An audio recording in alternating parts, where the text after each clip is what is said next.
Shalom. क्या आपने कभी ऐसा सोचा है कि जब मेरा मन उदास होता है मैं कैसे परमेश्वर की आराधना करूं? या क्या आपके मन में कभी ऐसा आया है कि परमेश्वर से मैंने प्रार्थना की, प्रभु ने मुझे उत्तर नहीं दिया और अभी तक मैं एक ऐसे माहौल में हूं जहां मुझे आज़ादी नहीं महसूस होती है? मैं कैसे परमेश्वर की आराधना करूं? मैं आपका ध्यान बाइबल में प्रेरितों के काम उसके 16 अध्याय कि 25 और 26 आयत की ओर ले जाना मांगती हूँ, जहां पर पौलुस और सिलास बंदी गृह में बंद थे, वो जेल में बंद थे। और यहाँ पर लिखा है, आधी रात के लगभग पौलुस और सिलास प्रार्थना करते हुए परमेश्वर के भजन गा रहे थे और कैदी उनकी सुन रहे थे। इतने में एकाएक एक बड़ा भूकंप आया, यहाँ तक कि बंदी गृह की नींव हिल गई और तुरंत सब द्वार खुल गए और सबके बंधन खुल गए।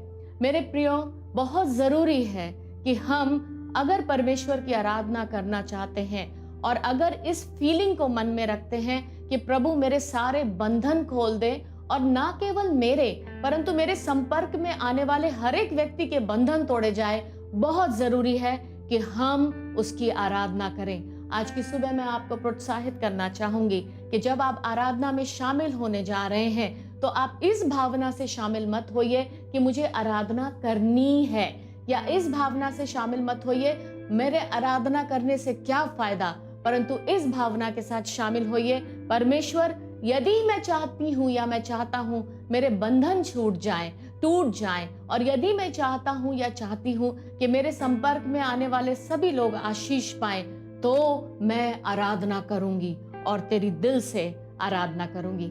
आइए हम शामिल हो आज की आराधना में। प्यारे पिता परमेश्वर, हम पिता अपने आप को आपके हाथों में सौंपते हैं। परमेश्वर होने दे परमेश्वर, आप आज की आराधना के द्वारा परमेश्वर आप हमसे बात करना परमेश्वर, ताकि आपकी महिमा और आपका नाम ऊंचा उठाया जाए परमेश्वर। प्रभु यीशु के नाम से मांगते हैं पिता, आमीन।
Yeah.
प्रभु हम तेरे सामने आते हैं प्रभु इस समय। प्रभु हम अपनी परिस्थितियों को तेरे सामने लाते हैं प्रभु। हमारा भरोसा प्रभु तुझ पर बना रहे इन सब परिस्थितियों में प्रभु। जब कुछ भी हमारे हिसाब से ना चल रहा हो, हमारी समझ में कुछ ना आ रहा हो प्रभु, पर उस समय हमारा भरोसा पूरी तौर से तुझ पर हो प्रभु।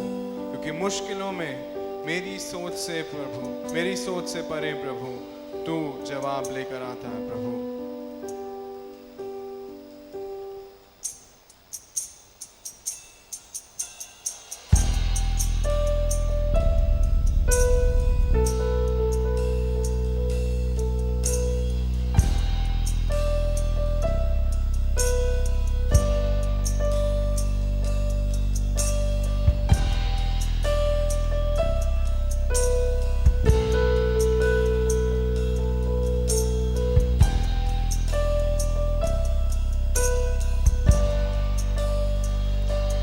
मेरी हर चाहत को पूरा तूने है किया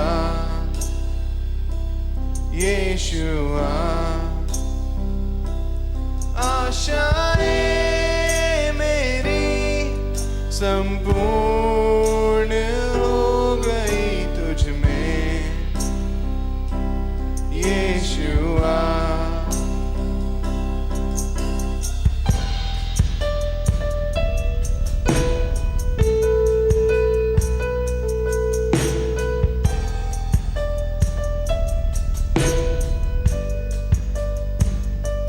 मेरी हर चाहत को पूरा तूने है किया यीशुआ।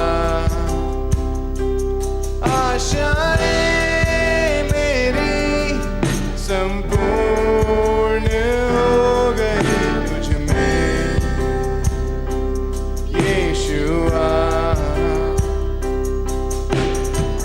हर भूख मेरी तूने है जाना, बाहों में लेकर मुझको संभाला।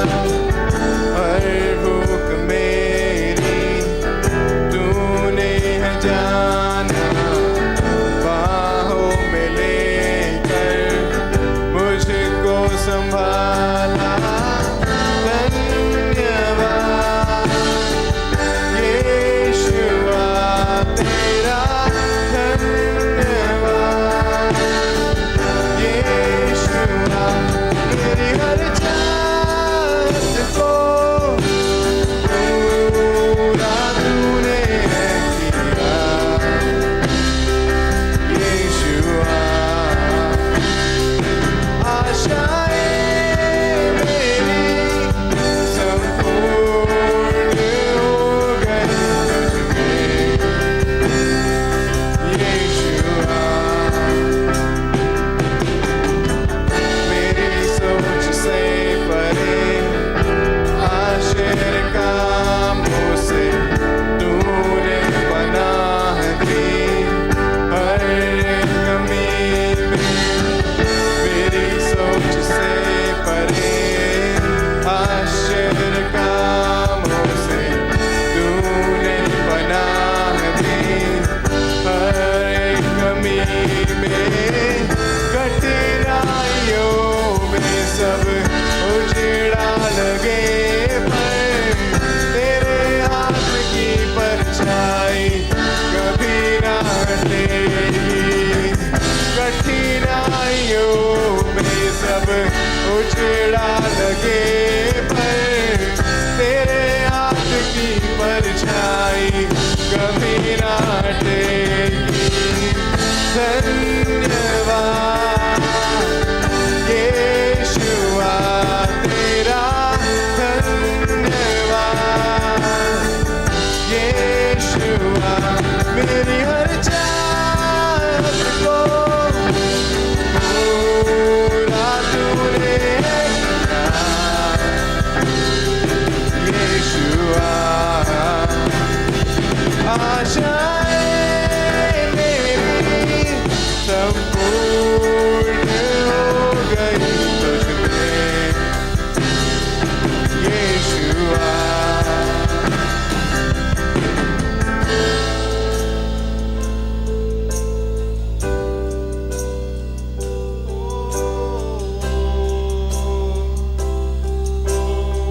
हमारी हर गुजारिश को तू जानता है प्रभु।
हमें इस योग्य बना प्रभु कि हम तेरी तरह सोच सकें प्रभु। इस समय जब हमारे मन में कई सवाल होंगे प्रभु कि क्यों ऐसी कमी है, क्यों ऐसी परिस्थिति है प्रभु, पर हम तुझ पे भरोसा रख सकें प्रभु और जान सकें कि तू वो परमेश्वर है जो हमें प्यार करता है और आने वाले समय में हमें आशीषित करेगा प्रभु। हम जानते हैं प्रभु। आगे आने वाले समय को तेरे पवित्र हाथों में सौंपते हैं प्रभु और अपने वचन के द्वारा हमें आशीषित करना। ये छोटी सी प्रार्थना तेरे बेटे यीशु मसीह के नाम से मांगते हैं। आमेन, आमेन।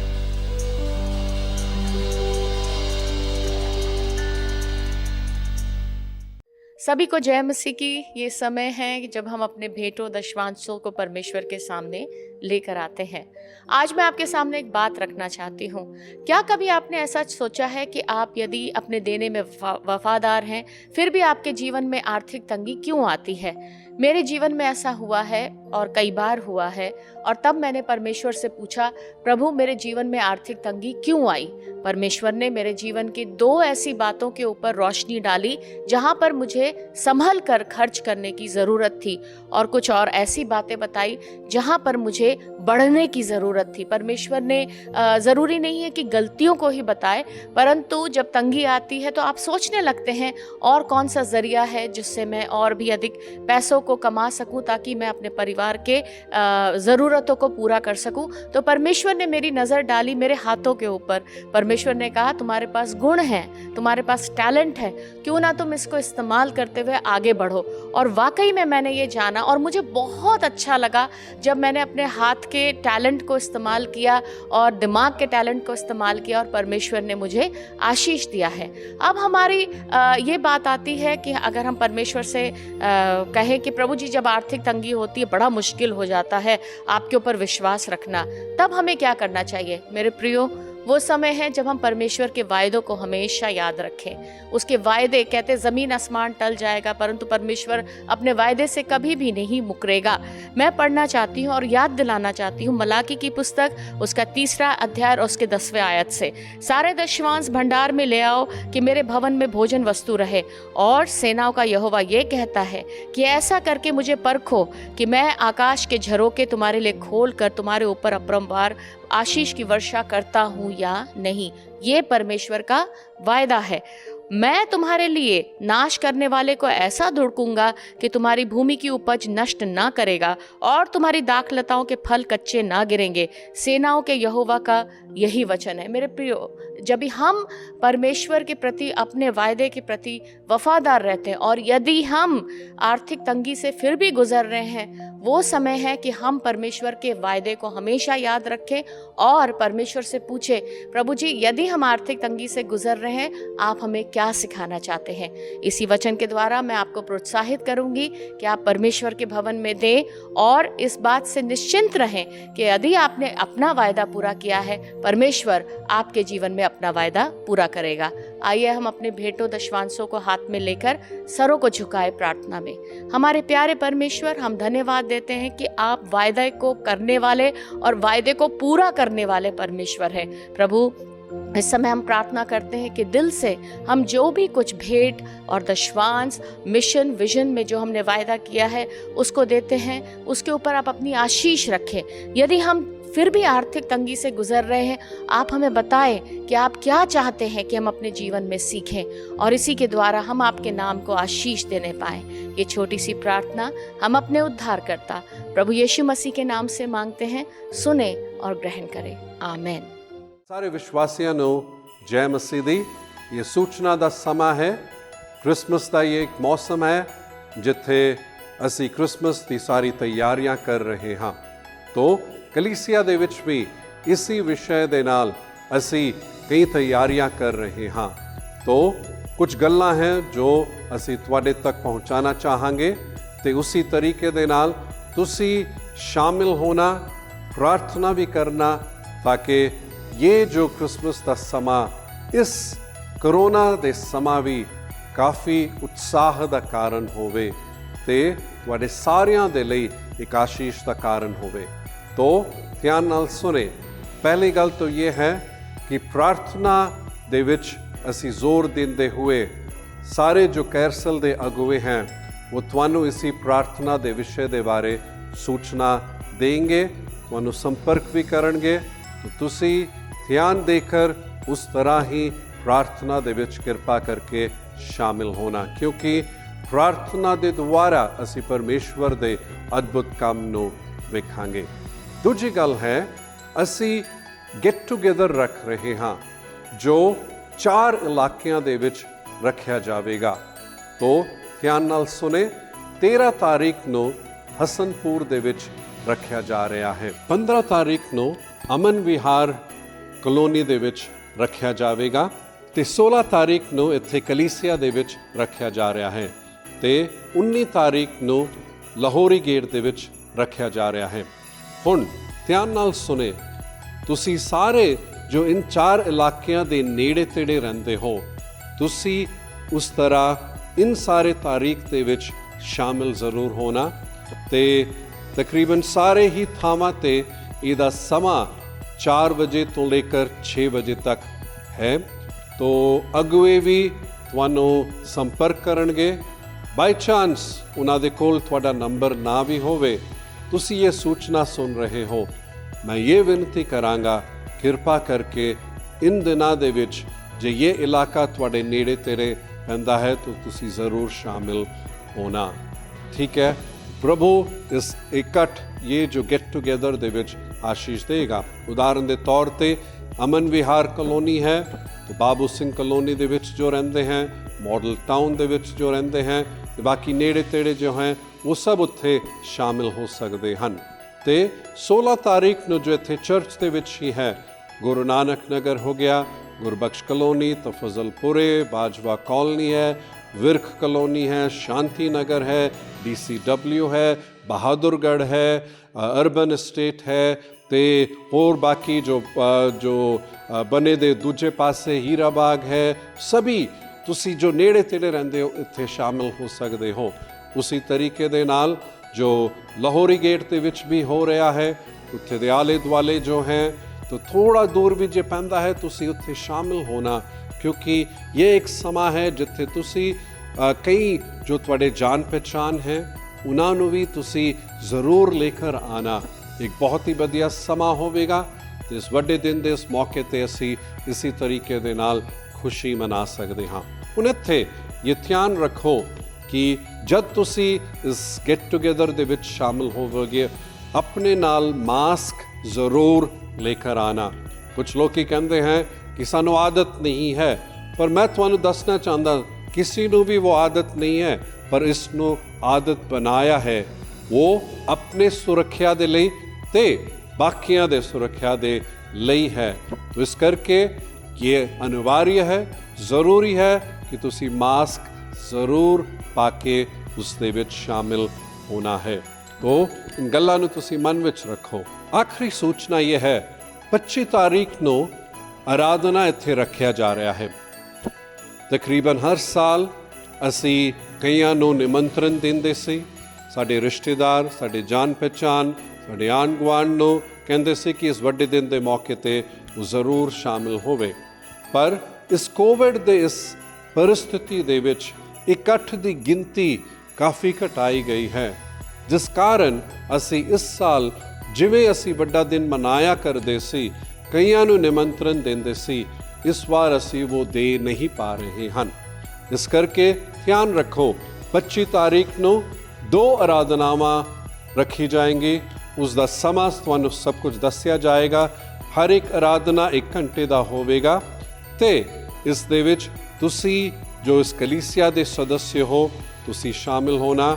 ਪਰ ਅਸੀਂ ਮਜਬੂਰ ਹਾਂ ਤੁਹਾਨੂੰ ਇਹ ਦੱਸਣ ਲਈ ਕਿ ਹੋਰਾਂ ਨੂੰ ਜੋ ਨਵੇਂ ਹਨ ਉਹਨਾਂ ਨੂੰ ਤੁਸੀਂ ਆਪਣੇ ਨਾਲ ਨਹੀਂ ਲੈ ਕਰ ਆਣਾ, ਪਰ ਤੁਸੀਂ ਜ਼ਰੂਰ ਸ਼ਾਮਿਲ ਹੋਣਾ। ਅਸੀਂ ਮਿਲ ਕਰ ਇਸ ਵੱਡੇ ਦਿਨ ਨੂੰ ਮਨਾਵਾਂਗੇ ਤੇ ਇੱਕ ਪਰਮੇਸ਼ਵਰ ਦੇ ਆਸ਼ੀਸ਼ਾਂ ਨੂੰ ਆਪਣੇ ਜੀਵਨ ਵਿੱਚ ਪਾਵਾਂਗੇ। ਪ੍ਰਭੂ ਤੁਹਾਨੂੰ ਸਾਰਿਆਂ ਨੂੰ ਬਹੁਤ ਆਸ਼ੀਸ਼ ਦੇ। ਸਾਰੀ ਸੂਚਨਾਵਾਂ ਨੂੰ ਮਨ ਵਿੱਚ ਰੱਖੋ, ਸ਼ਾਮਿਲ ਹੋਵੋ, ਪ੍ਰਾਰਥਨਾ ਕਰੋ ਤੇ ਸਹਿਯੋਗ ਦੇਣਾ। ਜੈ ਮਸੀਹ ਦੀ। ਸਾਰਿਆਂ ਨੂੰ ਜੈ ਮਸੀਹ ਦੀ ਤੇ ਇੱਕ ਹੋਰ ਵਾਰ ਤੁਹਾਡਾ ਸਵਾਗਤ ਹੈ। ਪਿਛਲੇ ਕੁਝ ਹਫ਼ਤਿਆਂ ਤੋਂ ਅਸੀਂ ਗੁਣ ਅਤੇ ਅਵਗੁਣ ਦੇ ਇਸ ਵਿਸ਼ੇ ਦੇ ਬਾਰੇ ਵੇਖਦੇ ਆਏ ਤੇ ਮੈਂ ਇਹ ਵਿਸ਼ਵਾਸ ਕਰਦਾ ਹਾਂ ਕਿ ਤੁਸੀਂ ਉਨ ਗੱਲਾਂ ਦੇ ਵੱਲ ਧਿਆਨ ਦੇ ਰਹੇ ਹੋ ਤੇ ਉਸੇ ਤਰੀਕੇ ਦੇ ਨਾਲ ਅਸੀਂ ਆਪਣੇ ਜੀਵਨ ਦੇ ਵਿੱਚ ਉਸ ਗੁਣ ਨੂੰ ਵਧਾ ਰਹੇ ਹਾਂ ਤੇ ਜੇ ਅਵਗੁਣ ਹੈ ਤਾਂ ਉਸ ਨੂੰ ਆਪਣੇ ਜੀਵਨ ਵਿੱਚੋਂ ਕੱਢਦੇ ਹੋਏ ਉਸ ਨੂੰ ਘਟਾ ਵੀ ਰਹੇ ਹਾਂ। ਤੋ ਅੱਜ ਖਾਸ ਤੌਰ ਤੇ ਜਦ ਕ੍ਰਿਸਮਸ ਦਾ ਇਹ ਮਹੀਨਾ ਇੱਕ ਤਰੀਕੇ ਦੇ ਨਾਲ ਇੱਕ ਉਤਸਵ ਹੈ ਤੇ ਮੈਂ ਆਪਣੇ ਵਿਅਕਤੀਗਤ ਬਾਈਬਲ ਪੜ੍ਹਨ ਦੇ ਸਮਾਂ ਦੇ ਵਿੱਚ ਮੈਂ ਸਗੋਂ ਪ੍ਰਭੂ ਯੀਸ਼ੂ ਮਸੀਹ ਦੇ ਜਨਮ ਦੇ ਸਾਰੀ ਗੱਲਾਂ ਦੇ ਵੱਲ ਧਿਆਨ ਦੇ ਰਿਹਾ ਸੀ। ਤੋ ਕਈ ਵਾਰੀ ਮੈਂ ਇਸੇ ਤਰੀਕੇ ਨਾਲ ਜੋ ਸਮਾਂ ਹੁੰਦਾ ਹੈ ਤੇ ਉਨ ਵਚਨਾਂ ਨੂੰ ਪੜ੍ਹਦੇ ਹੋਏ यही एक प्रार्थना होती है कि प्रभु मेरे नाल गलबात करे ते उन्हीं कुछ वचनां विचों मैं एक विषय बारे तुहाडे नाल गल करना चाहांगा ते वो विषय है कि असी चुने हुए हाँ, असी चुने हुए हाँ। बाइबल दे विच कट कर देना। बाइबल दे विच असी कुछ इस तरह दे वचन ਵੇਖਦੇ ਹਾਂ ਜੋ ਇਹ ਦੱਸਦੀ ਹੈ ਕਿ परमेश्वर ने सानू चुनिया है। ये एक चुनाव एक बहुत ही महत्वपूर्ण चुनाव है। पतरस दे पहली पत्री उसके 2:9 ਨੂੰ ਅਸੀਂ ਜਦ ਵੇਖਦੇ ਹਾਂ ਤਾਂ ਉੱਥੇ ਇਹ ਲਿਖਿਆ ਹੋਇਆ ਹੈ ਕਿ ਅਸੀਂ ਚੁਣੇ ਹੋਏ ਵੰਸ਼ਜ ਹਾਂ ਤੇ ਯੋਹਨਾ 15:16 ਇਸ ਤਰ੍ਹਾਂ ਕਹਿੰਦਾ ਹੈ, ਤੁਸੀਂ ਮੈਨੂੰ ਨਹੀਂ ਚੁਣਿਆ पर मैं तुहानू चुनिया अते तुहानू ठहराया सी जो तुसी जाके फलदार होवो अते तुहाडा फल कायम रहे तां जो तुसी मेरे नाम लैके जो कुछ पिता तो मंगो सो ओह तुहानू दिता जावे। तो असी वेखदे हां प्रभु यीशु मसीह इत्थे कह रहे हन कि तुसी मैनू नहीं चुनिया पर सगों मैं तुहानू चुनिया है। जेकर असी वेखदे हाँ तो प्रभु ने सानू पहला प्यार किया कि फिर असी उसनू प्यार किया। प्रभु दी खोज विच असी नहीं पर प्रभु साडी खोज विच सी कि असी फिर उस तरीके दे नाल प्रभु नू पाया। ते बिल्कुल उसी तरीके नाल चुनाव भी जो है असी परमेश्वर नू नहीं पर परमेश्वर ने सानू चुनिया है। हालेलुया। 2 मिनट सोच के देखो, ये चुनाव वो दुनिया दा सृष्टि करता, वो राजाओं दा राजा, वो प्रभुओं ਦਾ ਪ੍ਰਭੂ ਉਸ ਨੇ ਤੁਹਾਨੂੰ ਅਤੇ ਮੈਨੂੰ ਚੁਣਿਆ ਹੈ। ਅਸੀਂ ਭੁੱਲੇ ਭਟਕੇ ਇੱਧਰ ਉੱਧਰ ਫਿਰ ਰਹੇ ਸੀ, ਪਰ ਪ੍ਰਭੂ ਨੇ ਸਾਨੂੰ ਚੁਣਿਆ ਤੇ ਸਾਨੂੰ ਆਪਣਾ ਬਣਾ ਲਿਆ। ਇੱਕ ਹੋਰ ਬਹੁਤ ਹੀ ਮਹੱਤਵਪੂਰਨ ਵਚਨ ਇਸੀ ਚੁਣਾਵ ਦੇ ਬਾਰੇ ਇਫਸੀਓਂ ਦੇ ਪੱਤਰੀ ਉਸਦੇ 1 ਅਧਿਆਇ ਦੇ 3 ਤੋਂ ਲੈ ਕੇ 5 ਦੇ ਵਿੱਚ ਅਸੀਂ ਵੇਖਦੇ ਹਾਂ। ਵਚਨ ਇਸ ਤਰ੍ਹਾਂ ਕਹਿੰਦਾ ਹੈ, ਮੁਬਾਰਕ ਹੋਵੇ ਸਾਡੇ ਪ੍ਰਭੂ ਯੀਸ਼ੂ ਮਸੀਹ ਦਾ ਪਰਮੇਸ਼ਵਰ ਅਤੇ ਪਿਤਾ, ਜਿਸ ਨੇ ਮਸੀਹ ਵਿੱਚ ਸਵਰਗੀ ਥਾਵਾਂ ਵਿੱਚ ਸਭ ਪ੍ਰਕਾਰ ਦੀਆਂ ਆਤਮਿਕ ਬਰਕਤਾਂ ਨਾਲ ਸਾਨੂੰ ਬਰਕਤ ਦਿੱਤੀ, ਜਿਵੇਂ ਉਸ ਨੇ ਸਾਨੂੰ ਜਗਤ ਦੇ ਨੀਂਹ ਧਰਨ ਤੋਂ ਅੱਗੋਂ ਹੀ ਉਸ ਵਿੱਚ ਚੁਣ ਲਿਆ, ਭਾਈ ਅਸੀਂ ਉਸ ਦੇ ਸਨਮੁਖ ਪ੍ਰੇਮ ਵਿੱਚ ਪਵਿੱਤਰ ਅਤੇ ਨਿਰਮਲ ਹੋਈਏ। ਉਸਨੇ ਜੋ ਆਪਣੀ ਮਰਜ਼ੀ ਦੇ ਨੇਕ ਇਰਾਦੇ ਦੇ ਅਨੁਸਾਰ ਯੀਸ਼ੂ ਮਸੀਹ ਦੇ ਰਾਹੀਂ ਆਪਣੇ ਲਈ ਸਾਨੂੰ ਲੇਪਾਲਕ ਪੁੱਤਰ ਹੋਣ ਨੂੰ ਅੱਗੋਂ ਹੀ ਠਹਿਰਾਇਆ। ਇਹ ਵਚਨ ਜੋ ਇੰਨਾ ਵਧੀਆ ਵਚਨ ਇਹ ਕਹਿੰਦਾ ਹੈ ਕਿ ਸਗੋਂ ਇਸ ਧਰਤੀ ਦੇ ਨੀਂਹ ਨੂੰ ਸਥਾਪਿਤ ਕਰਨ ਤੋਂ ਪਹਿਲਾਂ ਹੀ ਪਰਮੇਸ਼ਵਰ ਨੇ ਸਾਨੂੰ ਚੁਣ ਲਿਆ। ਕਹਿਣ ਦਾ ਇਹ ਮਤਲਬ ਹੈ ਕਿ ਜਦ ਇਸ ਦੁਨੀਆ ਦੀ ਰਚਨਾ ਹੀ ਨਹੀਂ ਹੋਇਆ, ਉਸੇ ਸਮਾਂ ਪਰਮੇਸ਼ਵਰ ਦੇ ਮਨ ਵਿੱਚ ਅਸੀਂ ਸੀ। ਜਦ ਇਨਸਾਨ ਇਸ ਧਰਤੀ ਤੇ ਨਹੀਂ ਸੀ, ਜਦ ਆਦਮ ਅਤੇ ਹਵਾ ਵੀ ਨਹੀਂ ਸੀ, ਉਸੇ ਟਾਈਮ ਸੋਚ ਕੇ ਵੇਖੋ ਪਰਮੇਸ਼ਵਰ ਤੁਹਾਡੇ ਅਤੇ ਮੇਰੇ ਬਾਰੇ ਸੋਚ ਰਿਹਾ ਸੀ ਕਿ ਇਹ ਸਮਾਂ ਹੈ ਜਦ ਮੈਂ ਇਸ ਨੂੰ ਚੁਣਾਂਗਾ। ਹਾਲੇਲੂਇਆ। ਕਿੰਨਾ ਅਦਭੁਤ ਹੈ ਇਹ ਵਚਨ, ਕਿੰਨਾ ਸੱਚਾ ਹੈ ਇਹ ਵਚਨ, ਕਿੰਨਾ ਇਹ ਵਚਨ ਦੱਸਦਾ ਹੈ ਕਿ ਪਰਮੇਸ਼ਵਰ ਦੇ ਨਜ਼ਰ ਵਿੱਚ ਅਸੀਂ ਇੰਨੇ ਕੀਮਤੀ ਅਤੇ ਇੰਨੇ ਬਹੁਮੂल्य ਹੈ। ਅੱਜ ਇਸੀ ਵੱਡੇ ਦਿਨ ਦੇ ਇਸ ਪੂਰੇ ਮਹੀਨੇ ਦੇ ਉਤਸਵ ਦੇ ਵਿੱਚ ਇਸ ਚੁਣਾਵ ਦੇ ਇਸ ਵਿਸ਼ੇ ਬਾਰੇ ਜਦ ਵੇਖਦੇ ਹਾਂ ਤਾਂ 3 ਗੱਲਾਂ ਹੈ ਮੈਂ ਜੋ ਤੁਹਾਡੇ ਸਾਹਮਣੇ ਰੱਖਣਾ ਚਾਹਾਂਗਾ, ਜਿਸ ਵਿੱਚੋਂ ਕੁਝ ਬਹੁਤ ਹੀ ਮੁੱਖ ਗੱਲਾਂ ਹੈ ਅਸੀਂ ਸਿੱਖ ਸਕਦੇ ਹਾਂ। ਸਭ ਤੋਂ ਪਹਿਲਾਂ ਪ੍ਰਭੂ ਯੀਸ਼ੂ ਮਸੀਹ ਦੇ ਵੰਸ਼ਜ ਦੇ ਵਿੱਚ ਚੁਣੇ ਹੋਏ ਲੋਕੀ, ਪ੍ਰਭੂ ਯੀਸ਼ੂ ਮਸੀਹ ਦੇ ਵੰਸ਼ਜ ਵਿੱਚ ਚੁਣੇ ਹੋਏ ਲੋਕੀ। ਮਤੀ ਦੀ ਇੰਜੀਲ ਜਾਂ ਲੂਕਾ ਦੀ ਇੰਜੀਲ ਨੂੰ ਜਦ ਅਸੀਂ ਪੜ੍ਹਦੇ ਹਾਂ, ਯੀਸ਼ੂ ਮਸੀਹ ਦੇ ਵੰਸ਼ਜ ਬਾਰੇ ਦੱਸਿਆ ਜਾਂਦਾ ਹੈ।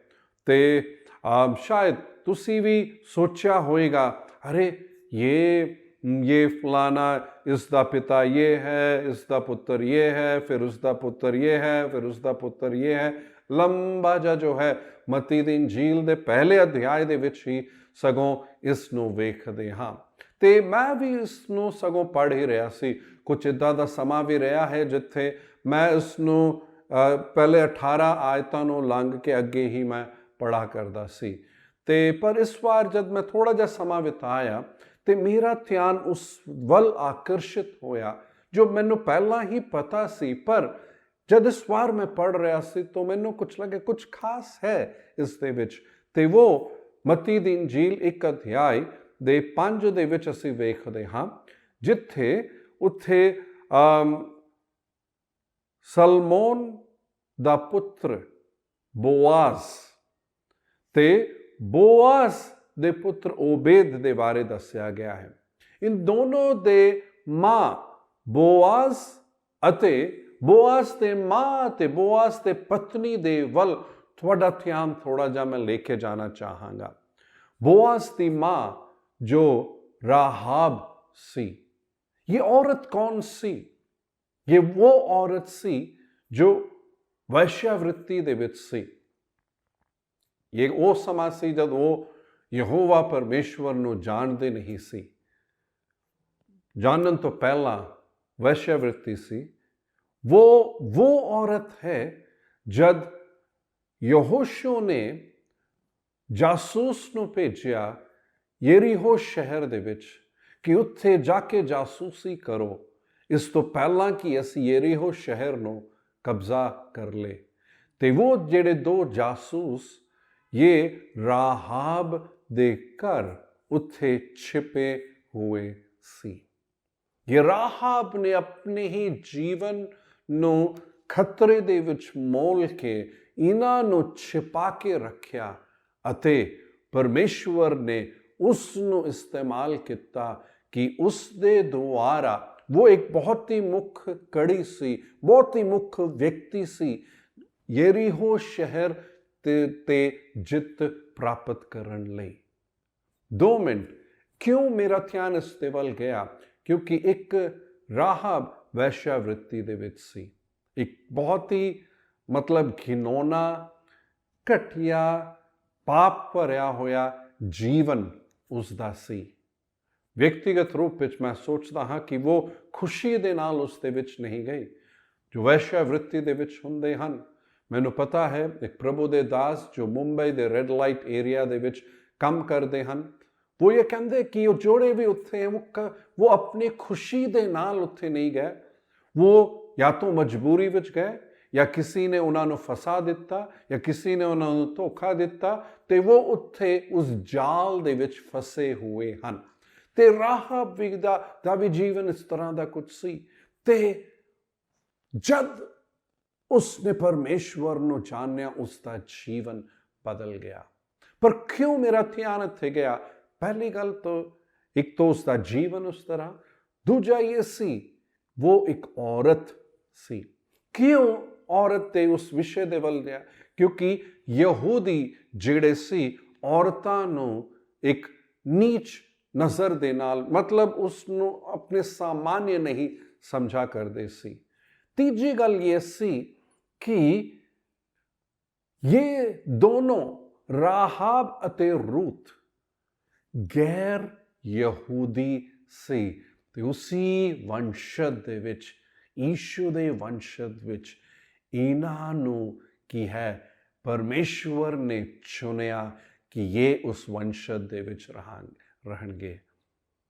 परमेश्वर जो है उस तरीके दे नाल वो जात पात दा या कई अंतर नूं जिहड़े लोकी लेकर आंदे हन उस नूं कदे भी नहीं लेकर आंदा, पर इत्थे उन्हां नूं जेकर चुनिया ते ये उस करके सी क्योंकि इन्हां दा दिल उस तरह दा सी।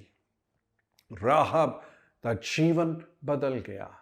रूत जो एक विधवा सी, उसके सास नेओमी ने कहा कि तू वापस अपने ही लोकां कोल चले जा, जे मौका मिले तो दूजा ब्याह कर लेना। पर यही रूत सी जिसने कहा नेओमी नो, जिथे तू जाएगी उत्थे मैं जावांगी, जो परमेश्वर तेरा वही मेरा परमेश्वर है, जो लोकी तेरे वही लोकी मेरे हैं। तो इसी तरीके नाल वो जो है नेओमी दे पिछे गई। परमेश्वर ने इन दोनों औरतों के दिलों को वेख्या। राहब जिसने अपने जीवन को खतरे दे विच मोल कर की है मदद की, ते रूत जो वो एक सौख्या राह ले सकती सी।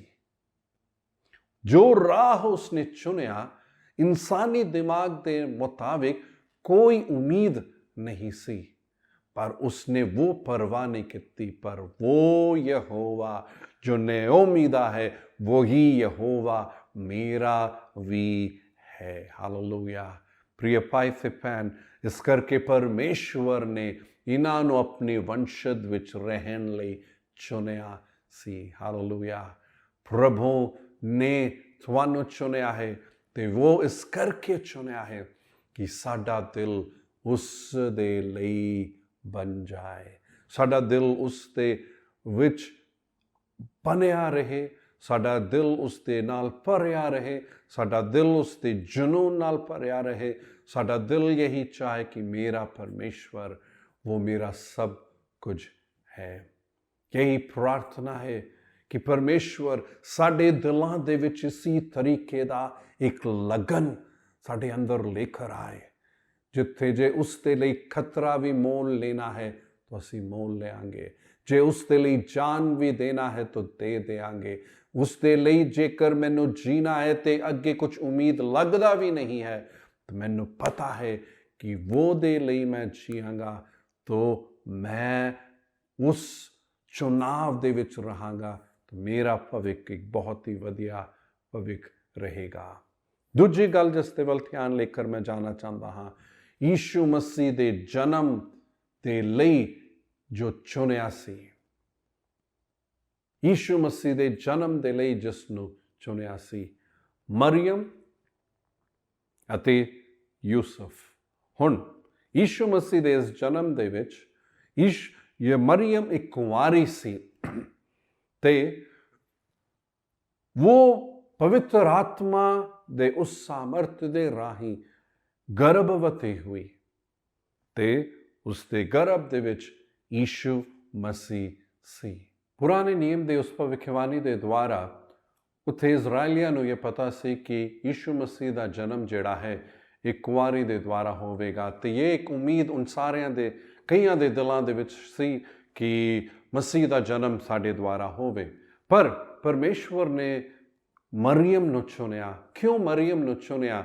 ਉਸ ਦੇ ਵੱਲ ਦੇਖਣ ਦੀ ਬਹੁਤ ਹੀ ਜ਼ਿਆਦਾ ਜ਼ਰੂਰਤ ਹੈ, ਕਿਉਂਕਿ ਮਰੀਅਮ ਉਹ ਸੀ ਜਿਸ ਨੂੰ ਇਹ ਨਹੀਂ ਪਰਵਾਹ ਸੀ ਕਿ ਲੋਕੀ ਕੀ ਸੋਚेंगे।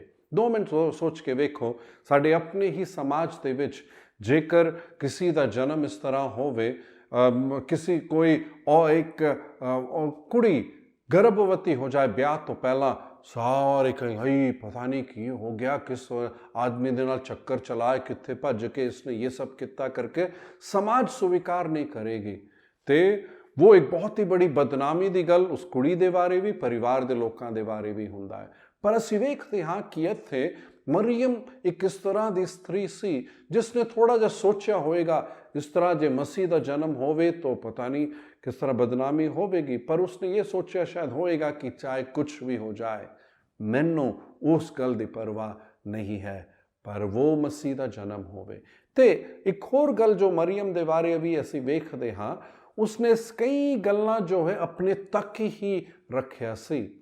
ਤੇ ਕਿ ਮਜੂਸੀ ਆਏ, ਚਰਵਾਹੇ ਆਏ, ਉਹਨਾਂ ਨੇ ਪ੍ਰਾਰਥਨਾ ਕੀਤੀ, ਮਜੂਸੀਆਂ ਨੇ ਸੋਨਾ ਮੁਰਲੁਬਾਨ ਦਿੱਤਾ ਸੀ, ਚਰਵਾਹੇ ਆ ਕੇ ਉਹ ਦੰਡਵਤ ਕੀਤਾ, ਸਭ ਕੁਝ ਕੀਤਾ। ਬਾਈਬਲ ਕਹਿੰਦੇ ਉਸਨੇ ਸਾਰੀ ਗੱਲਾਂ ਆਪਣੇ ਦਿਲ ਵਿੱਚ ਹੀ ਰੱਖਿਆ ਸੀ।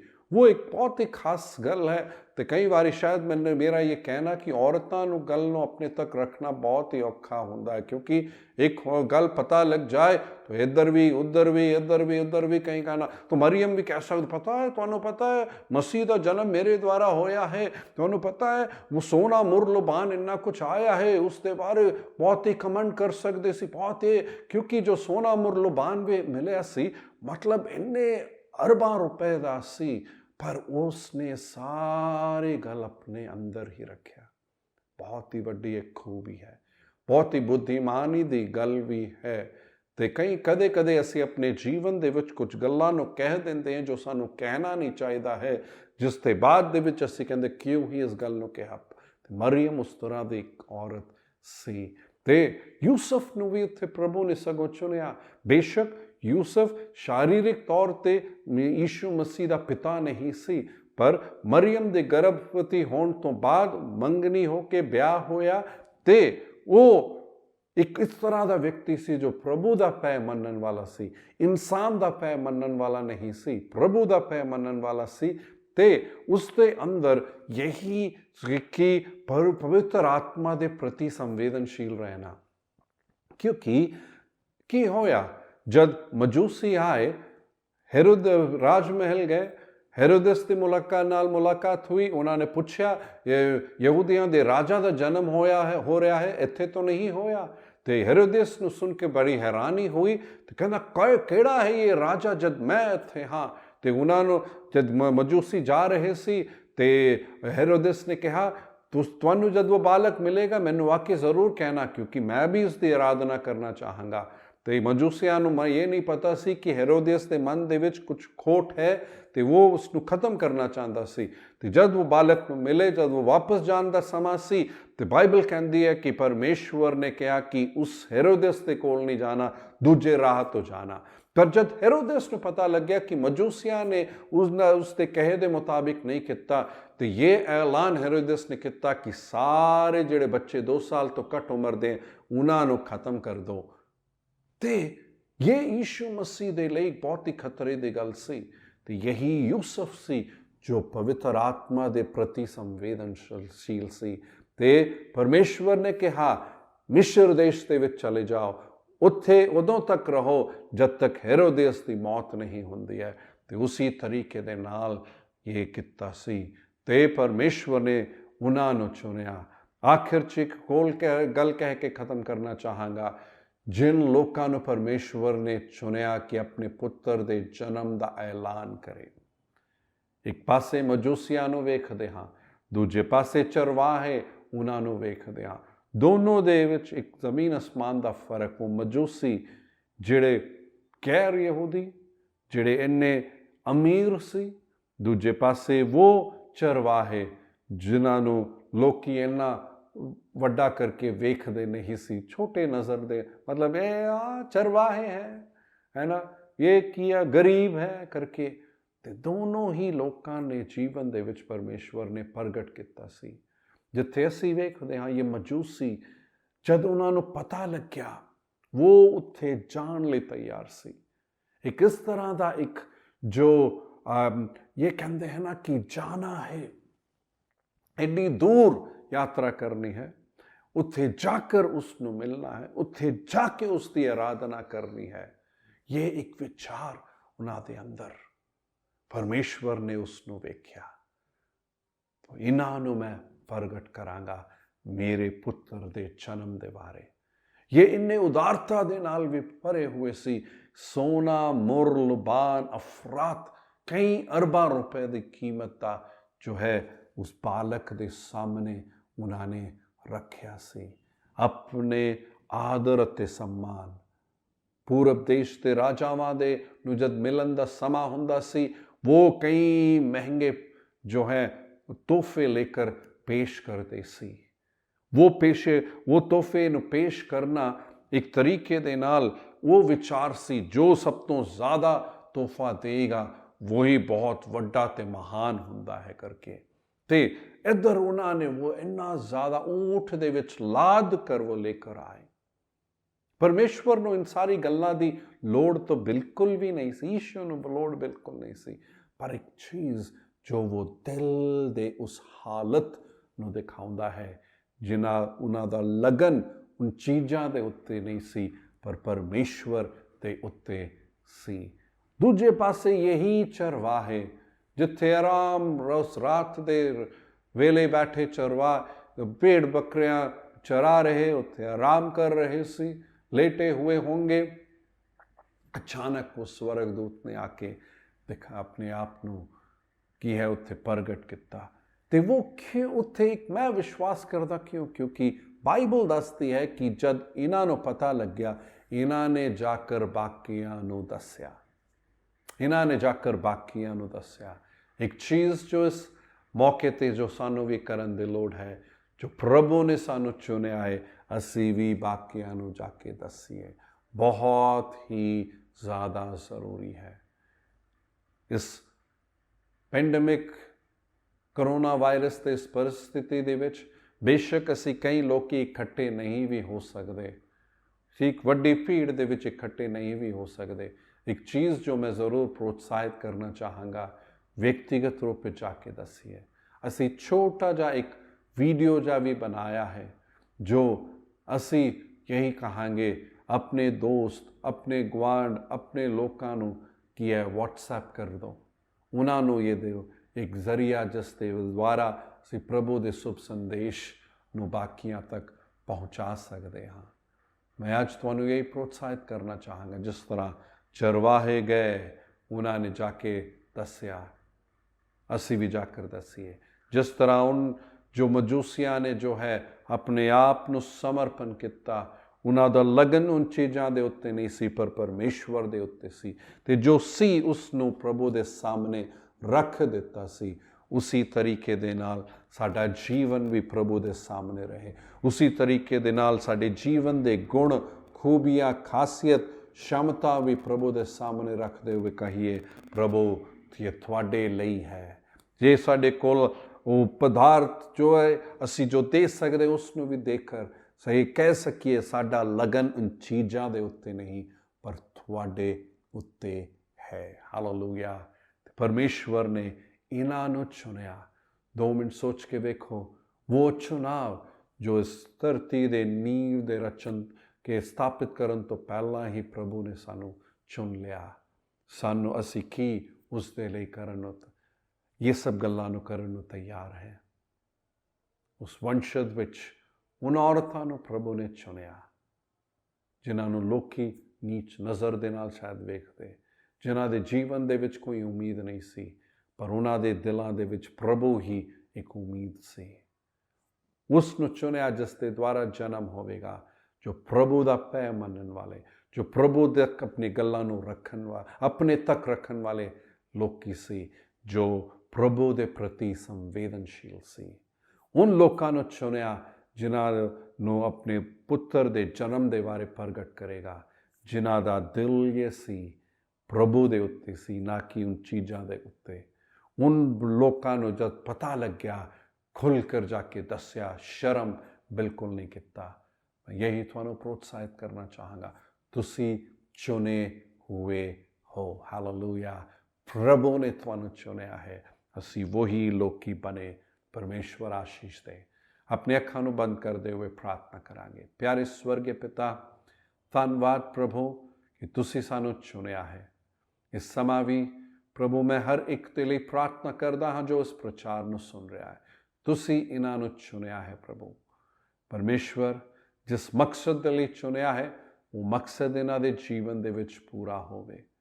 ਤੁਹਾਡਾ ਵਚਨ ਇਹੀ ਆਖਦਾ ਹੈ ਕਿ ਅਸੀਂ ਪ੍ਰਭੂ ਉਨ ਗੱਲਾਂ ਨੂੰ ਜਾਣੇ, ਉਨ ਗੱਲਾਂ ਦੇ ਮੁਤਾਬਿਕ ਸਮਰਪਣ ਕਰੀਏ, ਤੁਹਾਡੇ ਰਾਹ ਤੇ ਚੱਲ ਸਕੇ। ਮੇਰੀ ਇਹ ਪ੍ਰਾਰਥਨਾ ਹੈ ਕਿ ਪ੍ਰਭੂ ਇਹ ਸਾਰੇ ਗੁਣ ਜੋ ਉਹਨਾਂ ਦੇ ਵਿੱਚ ਵੇਖਦੇ ਹਾਂ, ਜਿਨ੍ਹਾਂ ਨੂੰ ਆਪਣੇ ਵੰਸ਼ਜ ਦੇ ਵਿੱਚ ਤੁਸੀਂ ਚੁਣਿਆ ਸੀ, ਉਹਨਾਂ ਨੂੰ ਵੇਖਦੇ ਜਿਨ੍ਹਾਂ ਦੇ ਦੁਆਰਾ ਯੀਸ਼ੂ ਮਸੀਹ ਦਾ ਜਨਮ ਹੋਣਾ ਹੈ, ਉਹਨਾਂ ਨੇ ਜੀਵਨ ਵਿੱਚ ਪ੍ਰਗਟ ਕੀਤਾ ਜਨਮ ਦੇ ਬਾਰੇ, ਜਿਸ ਤਰ੍ਹਾਂ ਦਾ ਉਹਨਾਂ ਦਾ ਜੀਵਨ ਸੀ ਉੱਦਾਂ ਹੀ ਸਾਡਾ ਵੀ ਜੀਵਨ ਹੋਵੇ ਪ੍ਰਭੂ। ਪ੍ਰਭੂ ਇਸ ਸਮਾਂ ਇਹ ਵੀ ਪ੍ਰਾਰਥਨਾ ਕਰਦਾ, ਇਸ ਉਤਸਵ ਦੇ ਇਸ ਮਹੀਨੇ ਦੇ ਵਿੱਚ ਹਰ ਇੱਕ ਦੇ ਜੀਵਨ, ਹਰ ਇੱਕ ਦੇ ਘਰ ਦੇ ਵਿੱਚ ਖੁਸ਼ੀ ਰਹੇ, ਆਨੰਦ ਰਹੇ ਤੇ ਪ੍ਰਭੂ ਦੀ ਆਸ਼ੀਸ਼ ਭਰਪੂਰੀ ਦੇ ਨਾਲ ਰਹੇ। ਕਮੀ ਖਟੀ ਦੂਰ ਹੋ, ਚਮਤਕਾਰ ਹੋ ਸਕੇ ਪ੍ਰਭੂ। ਅੱਜ ਵੀ ਸਮਾਂ ਵੀ ਜਿਨ੍ਹਾਂ ਦੇ ਜੀਵਨ ਦੇ ਵਿੱਚ ਕਈ ਜ਼ਰੂਰਤਾਂ ਹੈ, ਉਹ ਜ਼ਰੂਰਤਾਂ ਨੂੰ ਪੂਰਾ ਕਰ, ਉਹ ਕਮੀ ਖਟੀ ਨੂੰ ਦੂਰ ਕਰ ਤੇ ਆਸ਼ੀਸ਼ ਇਹਨਾਂ ਨੂੰ ਦੇ। ਧੰਨਵਾਦ ਯੀਸ਼ੂ ਦੇ ਨਾਂ ਤੇ ਮੈਂ ਪ੍ਰਭੂ ਪ੍ਰਾਰਥਨਾ ਕਰਦਾ ਹਾਂ। Amen, amen. ਪ੍ਰਭੂ ਯੀਸ਼ੂ ਮਸੀਹ ਦੀ ਕਿਰਪਾ, ਪਿਤਾ ਪਰਮੇਸ਼ਵਰ ਦਾ ਪਿਆਰ, ਪਵਿੱਤਰ ਆਤਮਾ ਦੀ ਸੰਗਤੀ ਸਾਡੇ ਸਾਰਿਆਂ ਦੇ ਨਾਲ ਇਸ ਆਉਣ ਵਾਲੇ ਹਫ਼ਤੇ ਤੇ ਯੀਸ਼ੂ ਦੇ ਆਗਮਨ ਤੱਕ ਬਣੀ ਰਹੇ ਤੇ ਸਾਰੇ ਕਹੇ ਆਮੇਨ, ਆਮੇਨ। ਪ੍ਰਭੂ ਤੁਹਾਨੂੰ ਸਾਰਿਆਂ ਨੂੰ ਬਹੁਤ ਹੀ ਆਸ਼ੀਸ਼ ਤੇ ਖੁਸ਼ੀ ਤੇ ਆਨੰਦ ਦੇ ਨਾਲ ਤੁਹਾਡਾ ਜੀਵਨ ਤੇ ਪਰਿਵਾਰ ਭਰਪੂਰ ਰਹੇ ਤੇ ਇਸੀ ਖੁਸ਼ੀ ਦੇ ਇਸ ਮੌਸਮ ਦੇ ਵਿੱਚ ਪਰਮੇਸ਼ਵਰ ਹੋਰ ਆਸ਼ੀਸ਼ਿਤ ਕਰੇ ਤੇ ਸ਼ਾਲੋਮ।